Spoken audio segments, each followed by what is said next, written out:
Hey, what's up guys? Pineapple here. Today I'm going to be sharing my deck list for the Yu-Gi-Oh! Remote Duel Extravaganza, taking place later today. Alright, so I'm playing Virtual World for the event, so yeah, here's my list. So we got 3 Lulu, of course, just the best card in the deck, 3 Lili, 3 Gigi, and 3 Lao Lao. You know, just the 3 ofs that pretty much every Virtual World player has. It's a pretty standard ratio. You want to see as pretty much all 4 of them every game, if you can.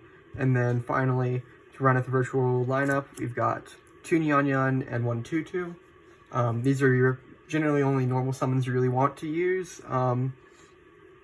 And they're fine. I think Nyan Nyan's obviously very good. It recycles things. You can recycle things that have been banished off Desires. Tutu's a really good extender if you have extra Virtual Worlds in your hand, so that way they're not clogging anything. But overall, I think its ratio is pretty solid. I have no problems with this. Sometimes I banish both Nyan Nyans, and that's kind of annoying, but that only comes up if I was already losing anyways, pretty much. So, yeah. Next, we've got 2 Wielder and 1 Tracker. Just some extenders. Wielder's really good going second. It can pop cards. Sometimes your opponent's just not ready for that. So yeah. And then Tracker. You'll see later. I play a Geomath Mech Final Sigma in the extra deck.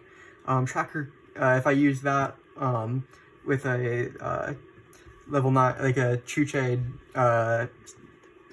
Lao Lao, then that can make 3,600 attack towers, basically. And that's just really hard for a lot of decks to get over. So, yeah. Next, for the hand traps, I've got Triple Ash. Sorry that they're not the same artwork. I'll work on that. Triple Lancia. Just really good against Dino, Dragon Link, a lot of other common decks. Bird Up, it just completely ends their turn. And then double Nibiru. I would play 3, but I only have 1, or only have 2. So this is what I'm working with. Yep. Nothing super outlandish there. And then next, let's move on to the Virtual World Spells and Traps. Triple Kowloon, and triple King Long. That's pretty standard. And then finally, I only played 2 Chuche, 1 Zhuanwu. Zhuanwu is one of the best cards. Definitely the best support they could have given Virtual World Archetype. Very glad that it exists. And then Chuche, it's a little greedy to only play 2, because sometimes you really do want to see it in your starting hand, so you can set it either for the Zulkin or just to have interruption on this next turn. I guess little spoilers ahead of time. But yeah, nothing super weird there either. And then just for staples, I've got Called, E-Telly, and then Triple Desires. I hate drawing Desires after Desires, but sometimes they can just really unbrick my hand, just make it playable. So yeah, it's a necessary evil. And next, we will move on to the extra deck. So, I guess I'll start with the Zulkin and Crystalling package. I don't love it, but it's a nice extra interruption that might not have otherwise. And I really do like Crystalling. It's one of my favorite cards. But yeah. Then for the Synchro 9s, we've got Shen Shen, Crocodragon, Vermilion Dragon Mech, and Cloud Castle. So really what you want to do is you want to make, or what I do is I make Crocodragon first, draw a card, hopefully in another Virtual World that I don't need to search with King Long, and then I can either synchro that with another tuner into Final Sigma, like I mentioned earlier, and then I can bring back the Crocodragon with Cloud Castle, and then overlay for rank 9. Just lots of plays. Cloud Castle's just really good in this deck. Everybody knows that. But yeah, Then we've got the Synchro 6s. I've got Stardust Charge, Coral Dragon, obviously for drawing cards. They're really good. And then Juju is it's just really good for stalling out the game if you're in a losing board state, but your opponent can't out the Juju. Then you can wait until you're back and you can reclaim a winning board state. So yeah, that's all for the Synchro monsters. And then the XEs, rank 3, only play Long.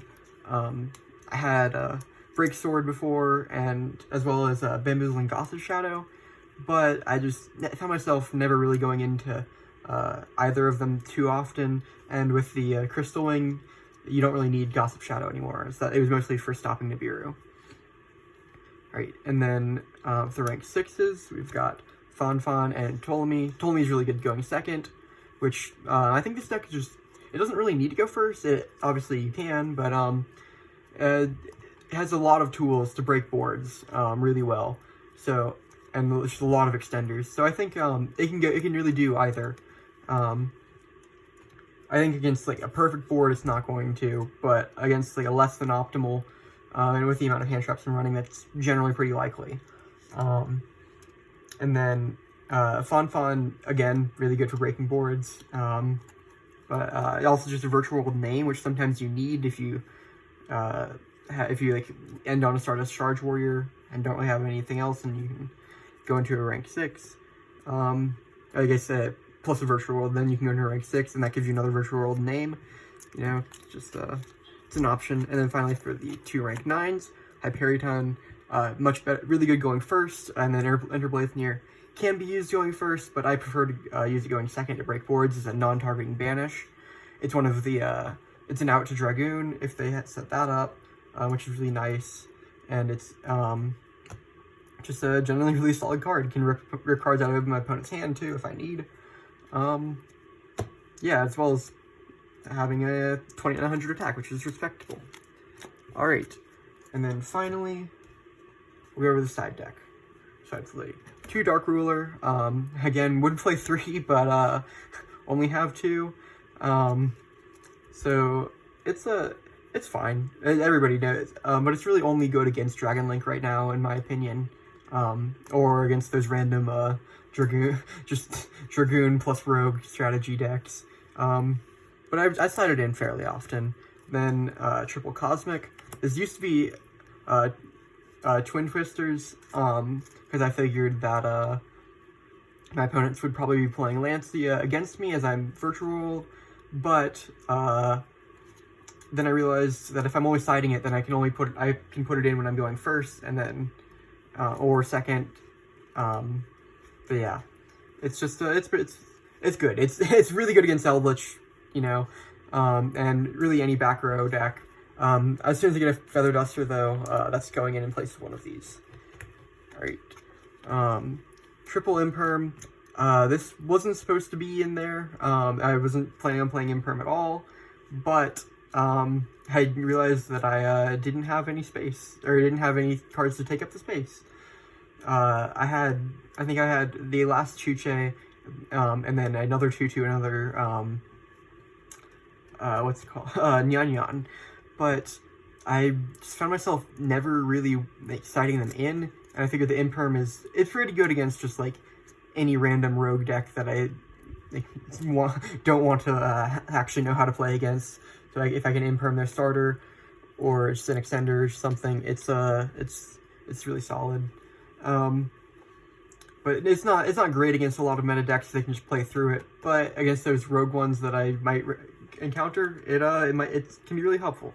We got 3 Ghost Spell. Ghost Spell's really just there for Ice Dragon's Prison. Like that's it. It can stop that, and I guess also again for Called by the Grave. It's not great otherwise. It was much better format ago, but it's still really good for hitting that, and that's really what I need it for. And then finally, Gamma and Driver. I think in testing that I opened Driver more times than I opened Gamma, but I'm hoping that just doesn't happen today. So, yeah. Gamma, obviously, one of the best hand traps right now, and has been for a while. And, yeah, so that's my profile. Hope I do well. I'll update with a video later if I top or just do well generally. Yeah.